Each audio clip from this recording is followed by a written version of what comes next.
ప్రతి దాని మీద మా ప్రభుత్వం ఎంక్వైరీ చేస్తుంది. వాళ్ళు మాట్లాడే మాటలు గాలిలో పోతాయి అనుకుంటే చాలా తప్పు.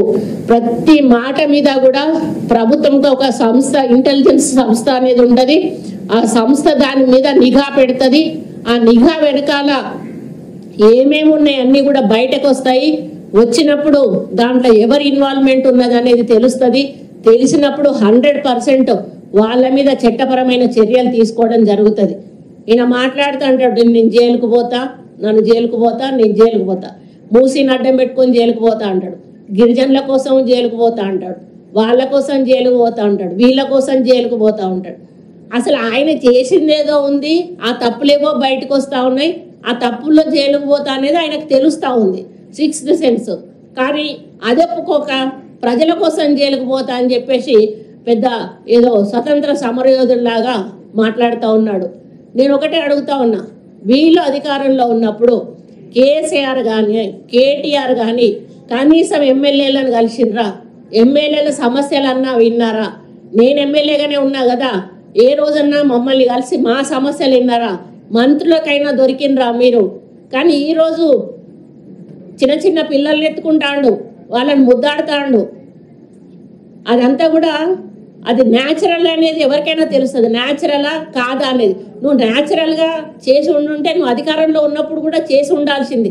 కానీ ఈరోజు ప్రతిపక్షంకు లాగానే ఏమన్నా అంటే నీ ప్రభుత్వాన్ని దింపేదాకా నేను నిద్రపోను అంటాడు.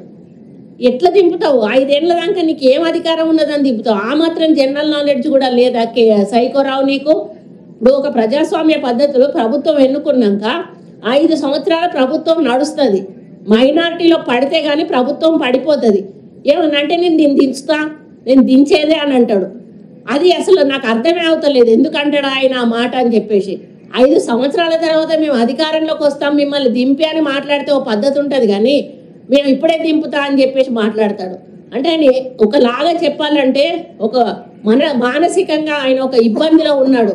10 సంవత్సరాలు రారాజులాగా రాష్ట్రాన్ని ఏలి మరి ఆయన చెప్పిందే వేదం అన్నట్టుగా నడిచిన ఇప్పుడు ఆయనకు మొత్తం అధికారం పోయి మరి అంటే ఒక ఆకాశం నుంచి ఒకటేసారి భూమి మీద పడేస్తే ఆయనకు మొత్తం ఒంట్లో ఉన్న ఎముకలన్నీ ఇరిగిపోతే ఏ పరిస్థితి ఉందో ఆ పరిస్థితిలో ఉన్నాడు. మళ్ళీ ఈ మధ్యలో పాపం చెల్లె బయటకు వచ్చింది. చెల్లె లోపల ఉన్న రోజులు కొంచెం హ్యాపీగానే ఉన్నట్టున్నాడు. చెల్లె బయటకు వచ్చినాక మరి ఏవో కొన్ని వార్తలు బయటకు వస్తూ ఉన్నాయి. మరి కాసేపు హరీష్ రావు కవిత ఒకటైందా ఎతాన్రని, లేకపోతే ఏదో కేసీఆర్ కవితకి ఏదో ఆమెకు ప్రముఖ స్థానం ఏదో ఇవ్వబోతున్నాడని, మరి కొంచెం ఈరోజు బీఆర్ఎస్ పార్టీ కొంచెం ప్రజల్లో చులకన కావడానికి కేసీఆర్ కేటీఆర్ చేసే కార్యక్రమాల వల్ల కొంత పేరు పడిపోతుందని ఇటువంటి వార్తలు కూడా వస్తున్నాయి. మరి ఆ విధంగా కూడా కొంత మానసిక ఇబ్బందులు ఆయన ఉన్నాడేమో అని చెప్పి నేను అనుకుంటా ఉన్నాను. కనుక ఒక్కటే, మా ప్రభుత్వం ఎప్పుడు కూడా ప్రజల క్షేమం కోసం, ప్రజల అభివృద్ధి కోసం విద్య వైద్యం ఈ 4ంటిని, సంక్షేమము అభివృద్ధి విద్య వైద్యం ఈ 4ంటిని దృష్టిలో పెట్టుకొని మా ముఖ్యమంత్రి గారు ఈ సంవత్సర కాలం పూర్తి కావస్తున్న సందర్భంలో మీ అందరికీ కూడా తెలుసు 9వ తారీఖు వరకు కూడా ఈ తెలంగాణ సంబరాలు జరుపుకోవడం జరుగుతుంది. మరి దానితో మరి ప్రభుత్వం చేసిన ప్రతి ఒక్క డిపార్ట్మెంట్ నుంచి చేసిన అభివృద్ధి సంక్షేమ కార్యక్రమాలు ప్రజల ముందుకు మరి రాతపూర్వకంగా కాదు, మేము ఫిజికల్గా కూడా వాటిని మేము చెప్పబోతా ఉన్నాము.